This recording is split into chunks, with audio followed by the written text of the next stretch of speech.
special teams coaches when it comes to those things. And Schneid's and his group did a great job of really vetting these guys, doing a thorough process, involved our R&D department, and Jake was the consensus guy for us. Safety to safety, what intrigues you about Ji'Ayir Brown? He's a baller. He's a baller. I think he's got the components of what make up a Niner.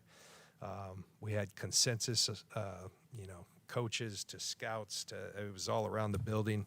He really solidified that with his tape, but then he came here on a 30 visit, and he's just got this infectious personality. And I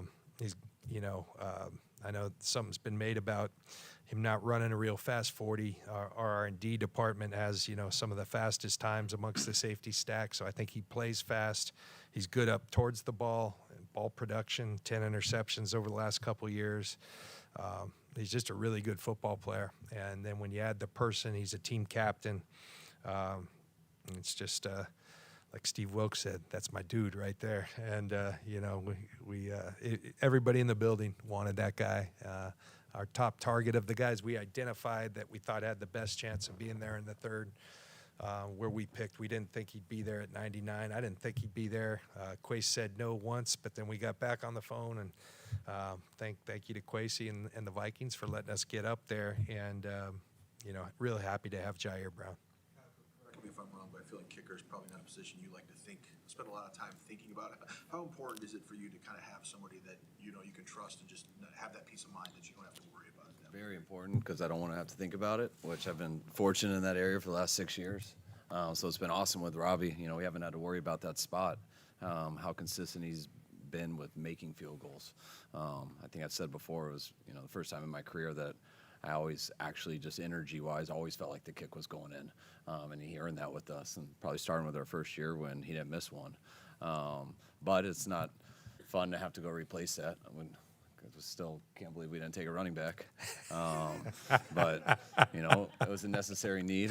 And but if you're going to do it, you better do it with the right one. And, we felt like we got the best kicker in the draft, and one that, I can't say that I study kickers every year, but the people who do felt very good about it. And, I think it's all about, you need one, so where are you going to get it? And you think you're looking at, there's probably 5 to 6 teams who you feel need a kicker. And so the whole debate is where to go get that guy, because it's someone you need to get. And, when you look at the history, the majority of kickers go in the 4th round. We didn't have a 4th round pick.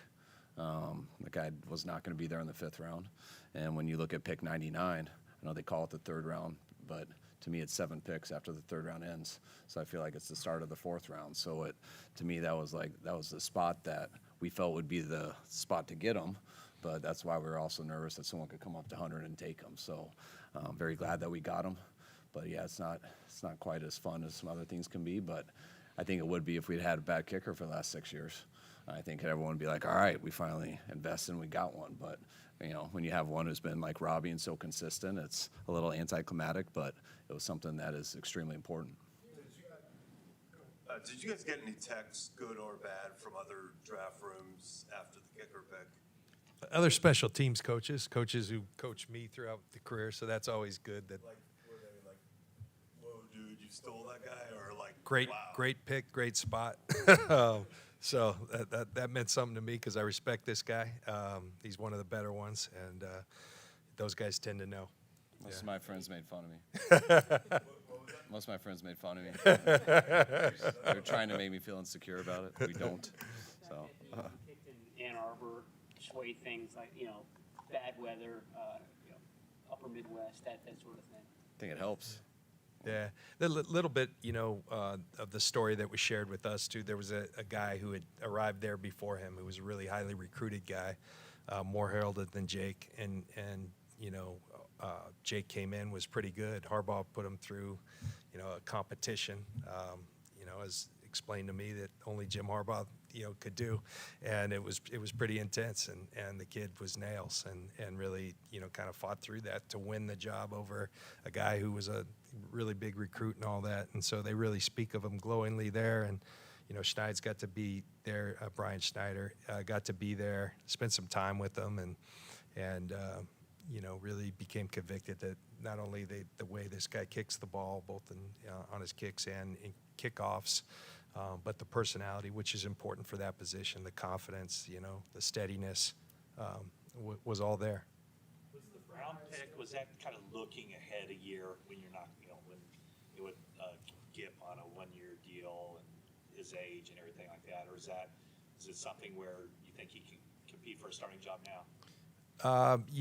I think, we feel pretty good about Gip and Huff. They played really well at a really high level. We'll never, we're not just, giving people jobs, and Kyle can speak more to that, but we felt like we could add to the depth of that position. And Ji'Ayir's a guy, he can come in, play special teams right away, and learn the safety position. He's got good versatility to his game, and I think he'll be a great complement to those guys.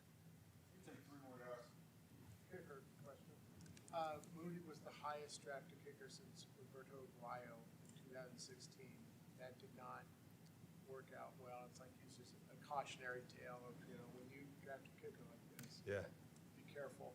I'm sure you're aware of that history, but sometimes it's hard just because kicking in college is different than kicking in the NFL. I guess, what do you know about his makeup or anything that suggests he's going to be able to handle this? Yeah, I just think, the things I described, he's an extremely confident kid. He's been through, that competition I spoke of at Michigan. The way he kicks, he's an extremely aggressive kicker. All the things that, we just became very convicted. Yeah, you have to look at history and study it. We didn't pick him in the second round. Like Kyle said, we see that as a fourth-round pick, and we felt it was worthy of the pick. And so, we're convicted on it. What excites you most about Cameron Latu? I think his mentality. I think he's a versatile player in that he's good in both the run and the pass. But he went to Bama as a linebacker, and I think he plays like that. I think he's got he's an aggressive player. He's a competitive player. When you're watching film with him, he's a guy who, as soon as the next play, his recall's really good. And coach, this is not a good one. He kind of grew on you from that standpoint. I know Kyle got to talk to Sark over at Texas, who had coached him right when he was transitioning over to the tight end position. Got some information, but, we like the skill set and we like the mentality. Is he more for future, for depth, or do you see him playing right away? I think you look at it the same way as Ji'Ayir. When we're sitting at 99, we're trying to get the best player, and that's going to be our first, 99 and 101 and 102. We looked at almost all the same. We're trying to get 3 players who can make our team, and we feel we have a pretty good team. But we had a lot of hopes on guys who could fall to there that could not only just make our team, but could fill spots to potentially be a starter. It was so nice going into the draft this year that we didn't feel like we had to find a starter at any position except kicker. Everything else we feel we can win with our guys in, but we're going to do our best at every pick we have to, first of all, find someone who can make the team, and then someone who can compete to make the guys we have better, or to beat out the guys that we have. So we played 2 safeties. We have packages where we can have 3 in. Last year, our starting safety got hurt pretty early, and we ended up starting a safety who we got in a workout 3 weeks in a training camp, who's now our starting safety this year. Huff just got to start last year for the first time.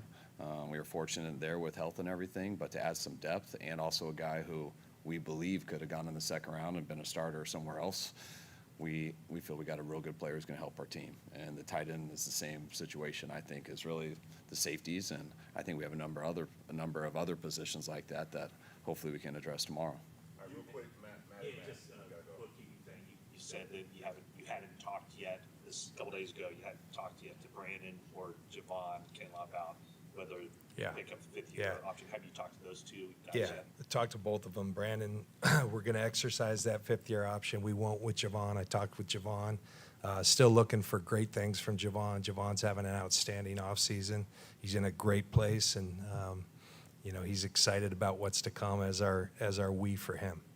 One more on Cameron. They said on the broadcast it was a sense that he was getting stronger as the year went on. Did you guys see the same thing, that this was a guy who was recovering from an injury and getting better? Yeah, I think it's one of the things we liked about him the most, that he looked like a good player, but also how much better he got throughout the year and how much more we think's in his body. And then you look at his history and knowing he came in playing linebacker the first 2 years, I think, switched over. So he's late to the position. And as you watch him throughout the year, we think he can get a lot better in the run game and the pass game. And it's hard to say whether usually you designate a guy one or the other. He's a run blocker or a pass blocker, or a pass game guy. And we see this guy as both, and he could accelerate in both. And that's important to us with all our tight ends. Thank you. All right, thanks, guys.